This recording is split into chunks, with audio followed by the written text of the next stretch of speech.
And what we are here to say is that America First is a different model, one that we encourage other countries to consider, which is that our workers come first. I'm very struck by and taken by the idea of putting your own country first. And UK Chancellor Rachel Reeves and US Commerce Secretary Howard Lutnick shared their thoughts and concerns at the World Economic Forum panel in Davos. How does this go down? Well, I think you should start at a much higher level. Okay. We are in Davos at the World Economic Forum. And the Trump administration and myself, we are here to make a very clear point. Globalization has failed the West and the United States of America. It's a failed policy. It is what the WEF has stood for, which is export, offshore, far shore, find the cheapest labor in the world, and the world is a better place for it. The fact is, it has left America behind. It has left the American workers behind. And what we are here to say is that America First is a different model, one that we encourage other countries to consider, which is that our workers come first. We can have policies that impact our workers. Sovereignty is your borders. You're entitled to have borders. You shouldn't offshore your medicine. You shouldn't offshore your semiconductors. You shouldn't offshore your entire industrial base and have it be hollowed out beneath you. You should not be dependent for that which is fundamental to your sovereignty on any other nation. And if you're going to be dependent on someone, it darn well better be your best allies. Okay? And so that is a different way of thinking. It is completely different than the WEF. I viewed the WEF as not a flagpole in the middle, but in fact, they are the flag. Whichever way the wind blew, so it blew. You should have solar, you should have wind. Why are you going to do solar and wind? Why would Europe agree to be net zero in 2030 when they don't make a battery? They don't make a battery. So if they go 2030, they are deciding to be subservient to China, who makes the batteries. Why would you do that? Why would the United States of America, which has oil and natural gas, try to convert to all electricity? China does not have oil and natural gas. Electricity and electric cars make perfect sense to them. That is practical and logical.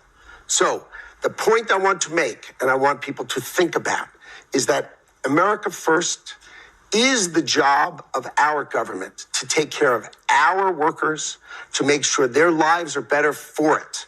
And then don't be America alone, right? But be America First. And I would suggest that policy is something for other countries to deeply consider, to take care of their own, and then we will work out wonderful relationships between us. But I want to point out, when America shines, the world shines. Close your eyes and think of a world without America in it. It becomes pretty dark, pretty darn quickly.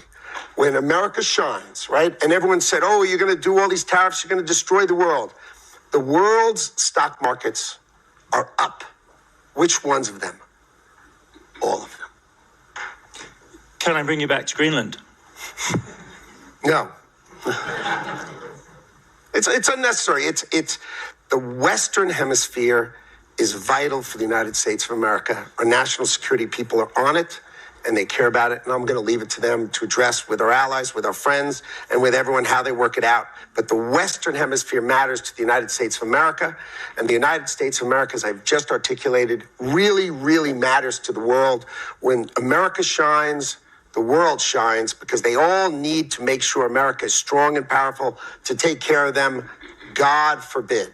And so I think America and the Western Hemisphere are vital to America, and I'm going to leave that to my national security people to address. Right. The rest of us, I think, are finding it harder to make that kind of separation clearly. And I would be curious to know how the representatives of the UK and Canada might want to think about these issues. Do you see them as starkly divided, as Secretary Lutnick would like us to have them? Does this logic of what's good for America is good for the world convince in this extraordinarily strong, extremely eloquent expression that we've just heard? You go first. Thank you. Thanks, Chancellor Philippe. We're friends. So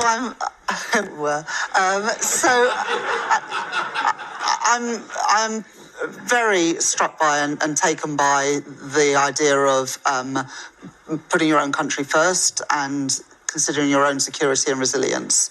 I think it's about 3 years ago now that I gave a speech where I coined the term securonomics, which is all about building security and resilience in your economy.